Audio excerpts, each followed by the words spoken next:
Hi everyone, this is Santosh Kumar. Welcome to maths logicals. ఈరోజు మనం ఈ వీడియోలో జేఈఈ మెయిన్స్కి సంబంధించిన కోర్స్ అయితే ఆల్రెడీ మనం స్టార్ట్ చేయడం జరిగింది.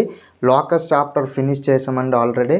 ఇంకా లోకస్ నుంచి మనకి పీవైక్యూస్ అడిగినవన్నీ ఒక 5 చాప్టర్స్ మనం డిస్కస్ చేసిన తర్వాత ఈ యొక్క 5 చాప్టర్స్ దాని యొక్క పీవైక్యూస్ ఏవేవి అయితే అడిగారో ఈ యొక్క 5 చాప్టర్స్ ఒకసారి డిస్కస్ చేద్దామండి. అలాగే ఈరోజు మనం ఈ వీడియోలో ఒక న్యూ చాప్టర్ స్టార్ట్ చేస్తున్నామండి. అది ఏంటంటే స్ట్రైట్ లైన్స్ అండి.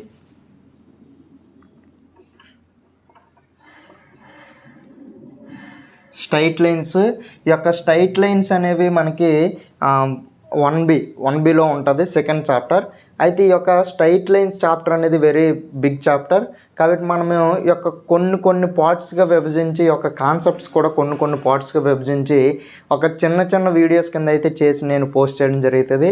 ఈ యొక్క వీడియోని మళ్ళీ ఈ వీడియో చూసిన వెంటనే మళ్ళీ నెక్స్ట్ వీడియో కూడా డే బై డే మిస్ అవ్వకన్నా ఖచ్చితంగా మనం డే బై డే వీడియోస్ అయితే పోస్ట్ చేయడం జరుగుతుంది. కాబట్టి మిస్ అవ్వకన్నా డైలీగా చూడండి, మీకు అర్థమవుతుంది. జేఈఈ మెయిన్స్కి అయితే చాలా ఉపయోగపడుతుంది. అలాగే మన ఏపీ తెలంగాణ ఎంసెట్ కూడా ఈ యొక్క క్వశ్చన్స్ అనేవి జేఈఈ లెవెల్లో ఉంటాయండి. కాకపోతే మనకి కాన్సెప్ట్స్ మాత్రం జేఈఈ లెవెల్లో మీరు నేర్చుకున్నా మనకి ఎంసెట్కి అయితే ఖచ్చితంగా ఉపయోగపడతాయి. కాబట్టి ఎంసెట్కి చదవాలనుకున్నా, జేఈఈ మెయిన్స్కి చదవాలనుకున్నా మన ఛానల్ సబ్స్క్రైబ్ చేసుకుని ఉంచుకోండి. ఈ యొక్క ప్రతి వీడియోస్ని మనం పోస్ట్ చేసిన వెంటనే మీ యొక్క నోటిఫికేషన్ అనేది రావడం జరుగుతుంది. కాబట్టి బెల్ సింబల్ కూడా క్లిక్ చేసి ఉంచుకోండి. అయితే మనం ఇప్పుడు ఈరోజు టాపిక్లోకి వెళ్ళిపోయినట్టయితే స్ట్రైట్ లైన్స్ అనగానే మనకి ఫస్ట్ స్ట్రైట్ లైన్ అంటే ఏంటో తెలియాలండి. స్ట్రైట్ లైన్ అంటే ఏంటో తెలియాలి. ఆ యొక్క స్ట్రైట్ లైన్ ఏ ఈక్వేషన్, అదే స్ట్రైట్ లైన్ యొక్క ఈక్వేషన్ ఫామ్ ఏంటనేది మనం నేర్చుకోవాలండి. ఫస్ట్ స్ట్రైట్ లైన్ అనేది చూడండి, the equation is in the form of ax plus by plus c equal to 0. అయితే ఇక్కడ మనకి where a comma b comma c are the constants అంటే ఇక్కడ మనకి ఒక స్ట్రైట్ లైన్ యొక్క ఈక్వేషన్ ఏ విధంగా ఉందంటే ax plus by plus c equal to 0. This is the line equation. ఇప్పుడు మనకు ఒక స్ట్రైట్ లైన్ అనేది స్పేస్లో మనం డ్రా చేస్తే ఏ విధంగా డ్రా చేయొచ్చు అంటే ఒక లైన్ ఎలాగైనా ఉండొచ్చు, ఒక లైన్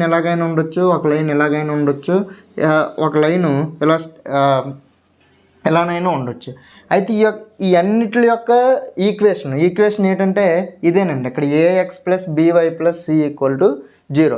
మనకి గ్రాఫ్ గీసేటప్పుడు ఈ యొక్క స్ట్రైట్ లైన్ అనేది ఏ విధంగా ఉన్నదనేది మనము అక్కడ డిసైడ్ చేసేవి ఏంటంటే మనకి ఇక్కడ ఏబిసిలు మాత్రమే మనకి అక్కడ డిసైడ్ చేస్తాయండి. ఏబిసిలు మాత్రమే డిసైడ్ చేస్తాయండి. ఇప్పుడు సపోజ్కి నా యొక్క straight line x equal to y అని ఉందనుకోండి.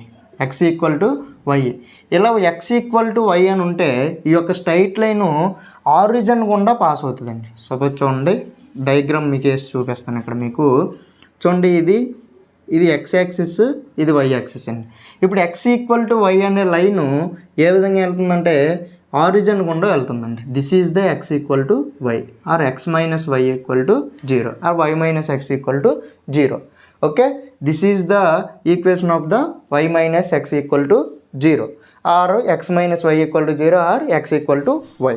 అయితే మనకి ఇక్కడ ఒకవేళ మీ యొక్క ఈక్వేషన్ అనేది ఇక్కడ ఏబి వాల్యూస్ ఏమవే, ఏ వాల్యూ 1 అయింది, బి వాల్యూ -1 అయింది, సి వాల్యూ ఎంత అయిందండి 0 అయింది. సి వాల్యూ 0 అయింది. ఒకవేళ మీ యొక్క straight line equation x plus y equal to 1 ఈ విధంగా ఉందనుకోండి, మన యొక్క లైన్ ఈక్వేషన్ అనేది ఈ విధంగా ఉంటుంది. మన యొక్క లైన్ ఈక్వేషన్ ఏ విధంగా ఉంటుందండి, x plus y equal to 1 ఈ విధంగా ఉంటుంది. అర్థమైందండి. యొక్క లైన్ ఈక్వేషన్ అనేది మనకి ఏబి యొక్క కోఎఫిషియెంట్స్ మీద మాత్రమే డిపెండ్ అయ్యి ఉంటుంది. ఏబిసి అనే కోఎఫిషియెంట్స్ మీద డిపెండ్ అయ్యి ఉంటుంది ఆ లైన్ ఈక్వేషన్ అనేది ఏ విధంగా ఉన్నదని. అయితే మనకి ఇక్కడ ఈ యొక్క లైన్ ఈక్వేషన్ బాగానే ఉంది. ఒకవేళ మనం ఆల్రెడీ లోకస్లో పాయింట్స్ అనే కాన్సెప్ట్ అనేది డిస్కస్ చేయడం జరిగింది. లోకస్ పాయింట్ అంటేనే ఒక స్పేస్లోను పాయింట్, అంతే కదండి. సెట్ ఆఫ్ పాయింట్స్, ఆ యొక్క పాయింట్స్ని ఇక్కడ మనము ఆ జామెట్రిక్ కండిషన్లో సబ్స్టిట్యూట్ చేస్తే ఆ యొక్క జామెట్రిక్ కండిషన్ అనేది సాటిస్ఫై అయినట్లయితే దాన్ని మనం ఇక్కడ ఏమని చెప్పామండి, లోకస్ అని చెప్పామండి, లోకస్ పాయింట్ అని చెప్పాం. అయితే మనకి ఇక్కడ ఒక పాయింట్, టూ పాయింట్స్ ఉన్నాయండి మన దగ్గర. ఆ యొక్క 2 పాయింట్స్ నుండి నేను ఒక లైన్ ఈక్వేషన్ ఫైండ్ అవుట్ చేయాలండి. దానికి ఫార్ములా ఏంటి? ఫార్ములా ఏంటంటే చూడండి, మీకు x1 y1 అనే ఒక పాయింట్ అండ్ x2 y2 అనే ఒక పాయింట్, ఇవి మనకి ఇక్కడ ఉన్న 2 పాయింట్స్ ఉన్నాయి. ఈ యొక్క 2 పాయింట్స్ నుంచి మీరు ఏం చేయాలనుకుంటున్నామంటే మనము ఒక లైన్ ఈక్వేషన్ అనేది ఫైండ్ అవుట్ చేయాలనుకుంటున్నామండి. దానికి మనకి ఇక్కడ ఫార్ములా ఏమిటంటే x minus x1 equal to m into y minus y1. This is the equation of line, formula of equation of line. అదండి ఇక్కడ మనకి. అయితే m అంటే ఏంటి అనేది మీకు డౌట్ రావాలండి. m అంటే ఏంటంటే మనకి ఇక్కడ m అంటే స్లోప్ అండి. అయితే m అనే వాల్యూను మనం ఎట్లా ఫైండ్ అవుట్ చేయాలంటే మనకి ఇక్కడ ఆల్రెడీ మీరు 10th క్లాస్లో స్లోప్ అనే కాన్సెప్ట్ నేర్చుకొని ఉంటుంటారండి. ఆ యొక్క స్లోప్ అనే ఫార్ములానే ఇక్కడ యూజ్ చేయాలి. Slope m equal to y2 minus y1 by x2 minus x1. అంటే మీరు ఒక స్ట్రైట్ లైన్ ఈక్వేషన్ని ఫైండ్ అవుట్ చేయాలంటే, టూ పాయింట్స్ గుండా పాస్ అయ్యే ఒక లైన్ ఈక్వేషన్ ఫైండ్ అవుట్ చేయాలంటే మీరు ముందు ఏం ఫైండ్ అవుట్ చేయాలండి, స్లోప్ ఫైండ్ అవుట్ చేయాలి. తర్వాత అప్పుడు మనము ఆ యొక్క పాయింట్ని ఇందులో మనము ఈ యొక్క లైన్ ఈక్వేషన్లో సబ్స్టిట్యూట్ చేస్తే మనకు అక్కడ ఏమొస్తుందండి, లైన్ ఈక్వేషన్ అనేది రావడం జరుగుతుంది. అయితే స్లోప్కి మరొక ఫార్ములా ఏంటంటే y equal to m equal to tan theta. Theta అనేది ఏంటంటే మనకి ఇక్కడ స్లోప్ అంటే ఏంటంటే, ఫస్ట్ మీరు స్లోప్ అంటే సపోజ్కి మనకి ఇది x యాక్సిస్ y యాక్సిస్ అండి. సపోజ్ ఇది ఇలా ఉందనుకోండి ఒక లైన్ ఈక్వేషన్. ఇది ఈ యొక్క ఈక్వేషను ఎంత స్లోప్తో ఉంది, ఈ యొక్క లైన్ ఈక్వేషన్ అనేది ఎంత యాటవాలుగా ఉంది, ఎంత వంగు ఉన్నది అనేది మనం ఇక్కడ డిసైడ్ చేసేదే మనకి ఇక్కడ స్లోప్ డిసైడ్ చేస్తుంది. అది మనకి ఇక్కడ ఫైండ్ అవుట్ చేయాలంటే మనము theta angle between the line and intersecting లైన్ని మనకి అక్కడ యాంగిల్ బిట్వీన్ టేటా అని చెప్తామండి. టేటా అంటే ఏంటంటే angle between line and intersecting. వాళ్ళ యొక్క లైన్ అనేది ఎక్కడ ఇంటర్సెక్ట్ చేస్తే దాని యొక్క టేటా మనకి ఇక్కడ యాంగిల్ దాని యొక్క యాంగిల్ని మనం ఇక్కడ టేటా అని డినోట్ చేయడం జరుగుతుంది. అయితే నెక్స్ట్ ఏంటంటే మనకి ఇక్కడ నెక్స్ట్ ఫార్ములా ఏంటంటే, సపోజ్కి నేను 1,2 అనే పాయింట్, 2,3 అనే పాయింట్ మీకు ఇవ్వడం జరిగింది. అయితే find the line equation of line. అంటే ఇప్పుడు చూడండి, ఫస్ట్ నేను స్లోప్ m ఫైండ్ అవుట్ చేస్తున్నాను. దీన్ని x1 y1 x2 y2. ఇప్పుడు మీకు x1 y1 and x2 y2 మనకు ఫార్ములా ఏంటండి, y2 minus y1 by x2 minus x1. And what is the value of y2 3 minus 2 by 2 minus 1 that equal to 1 by 1 that equal to 1. అయితే మనకి ఇక్కడ slope 1 వచ్చింది. Line equation ఏమైందండి, x minus x1 ఎంత 1 equal to 1 into y minus y1 ఎంతండి, y minus y1 అంటే ఎంతండి 2. ఇప్పుడు లైన్ ఈక్వేషన్ ఏమైంది చెప్పండి, x minus y equal to y minus 2, x minus 1. ఇప్పుడు x minus y equal to minus 2 plus 1, where x minus y equal to minus 1, x minus y plus 1 equal to 0. This is our line equation. అయితే next మనకి intercept form అనేది, ఒక line equation యొక్క intercept form అనేది ఏ విధంగా find out చేయాలి, అసలు what is the intercept form అనేది మనం ఇప్పుడు డిస్కస్ చేద్దామండి.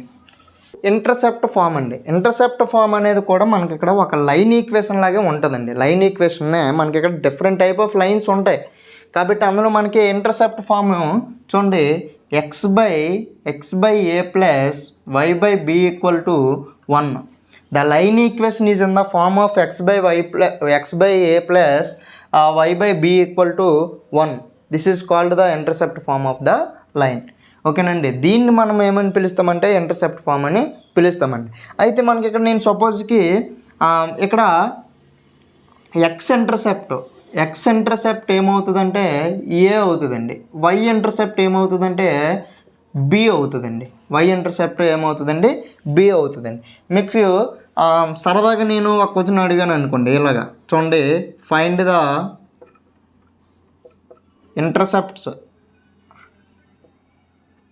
intercept of a comma b x comma y of line x by 3x by 2 plus 4y by 5 equal to 1. ఇలా ఇచ్చాను అనుకోండి, మీకు ఒక లైన్ ఈక్వేషన్ ఇచ్చాను. ఈ యొక్క లైన్ ఈక్వేషన్ యొక్క ఇంటర్సెప్ట్ ఫార్మ్స్ అనేవి ఫైండ్ అవుట్ చేయమనండి. అయితే ఈ యొక్క లైన్ ఈక్వేషన్ యొక్క X equal to A value ఎంత అయిందండి మనకి ఇక్కడ చూడండి. నేను ఎక్స్ని ఈ యొక్క 3/2ని 2/3 కింద రాస్తున్నానండి. ఒకవేళ మీకు రెసిప్రోకల్ అవన్నీ మనకి ఈ యొక్క ఈక్వేషన్ రావాలి కాబట్టి y by 5/4 ఈక్వల్ టు 1 కదండి. ఇప్పుడు ఈ యొక్క ఈక్వేషన్ ఈ ఈక్వేషన్తో కంపేర్ చేసినట్లయితే ఏ వాల్యూ ఎంత అయిందండి, 2/3 అయింది. బి వాల్యూ ఎంత అయింది, 5/4 అయింది. ఇవి మనకి ఇక్కడ ఇంటర్సెప్ట్స్ అవుతాయండి. చూడండి, ఇంకో line equation x by 5 plus x plus y equal to 8 అని ఈ విధంగా ఇచ్చానండి. 2x plus 3y equal to 8 అనే ఈ యొక్క లైన్ ఈక్వేషన్ యొక్క ఇంటర్సెప్ట్స్ అనేవి ఫైండ్ అవుట్ చేయాలండి. ఇప్పుడు చూడండి, 2x plus 3y equal to మనకి ఆర్హెచ్ఎస్లో ఉన్న వాల్యూ ఏంటి, మనకి జనరల్ ఫామ్లో ఆర్హెచ్ఎస్లో ఉన్న వాల్యూ ఏంటండి, 1 ఉంది. కాబట్టి ఇక్కడ 8 into 1 కింద రాసుకోవచ్చు కదా నేను దీన్ని. 8 into 1 ఇప్పుడు 2x plus 3y divided by 8 equal to 1 అంతే కదండి. ఇప్పుడు 2x by 8 plus 3y by 8 equal to 1. చూడండి, నెక్స్ట్ స్టెప్ ఏమైందంటే x by 4 plus 3y by 8 equal to 1. ఇప్పుడు x ఇంటర్సెప్ట్ ఎంత అయిందండి, x ఇంటర్సెప్ట్ ఈక్వల్ టు 4 అయిందండి. y ఇంటర్సెప్ట్ ఎంత అయింది, 8/3 అయింది. 8/3. This is the intercept concept అండి, intercept concept. I hope this is clear for all of you. చూడండి, ఈ యొక్క కాన్సెప్ట్స్ అనేవి మీకు కాన్సెప్ట్ మైండ్లో ఉంటే మనకి ఏ విధంగా క్వశ్చన్ని ఏ విధంగా అడిగినా మనము చేయడానికి చాలా ఈజీగా ఉంటుందండి. ఓకేనండి, అర్థమైంది కదండి. ఇంకా మనకి ఇక్కడ కొన్ని టాపిక్స్ అయితే ఉండడం జరిగిందండి. ఆల్రెడీ మనం ఈ వీడియోలో చూడండి, స్ట్రైట్ లైన్ అంటే ఏంటో చెప్పాము, స్లోప్ అంటే ఏంటో చెప్పాము, స్లోప్ ఫార్ములా చెప్పాము. ఒక స్ట్రైట్ లైన్ ఈక్వేషను 2 పాయింట్స్ ఇచ్చినప్పుడు నువ్వు స్ట్రైట్ లైన్ ఏ విధంగా ఫైండ్ అవుట్ చేయాలో చెప్పడం జరిగింది. ఈ యొక్క టాపిక్స్ ఇంకా కొన్ని కాన్సెప్ట్స్ అయితే ఉన్నాయండి. ఆ యొక్క కొన్ని కాన్సెప్ట్స్ నెక్స్ట్ వీడియోలో డిస్కస్ చేద్దాము. మనం మీకు ఒక ఫార్ములాస్ అనేవి మీ మైండ్లో ఫిక్స్ అవ్వడానికి కొంచెం ఈ యొక్క కాన్సెప్ట్ ఓరియంటెడ్గా నేను చెప్పడం జరుగుతుంది. అలాగే నెక్స్ట్ వీడియోస్లో మనకి ఈ యొక్క కాన్సెప్ట్ ఓరియంటెడ్గా మనం ఫినిష్ చేసేస్తే నెక్స్ట్ మనము కొన్ని క్వశ్చన్స్ అయితే డిస్కస్ చేద్దామండి. ఈ యొక్క జేఈ మెయిన్స్ లెవెల్ 3 క్వశ్చన్స్ ఏమైనా ఏ విధంగా అడుగుతున్నాడు అవి. ఓకే, ఎవరు మిస్ కాకండి. ఈ యొక్క మన ఛానల్ ఎవరైనా కొత్తగా చూస్తున్నట్లయితే సబ్స్క్రైబ్ చేసుకోండి. Thank you for watching this video. Thank you to all.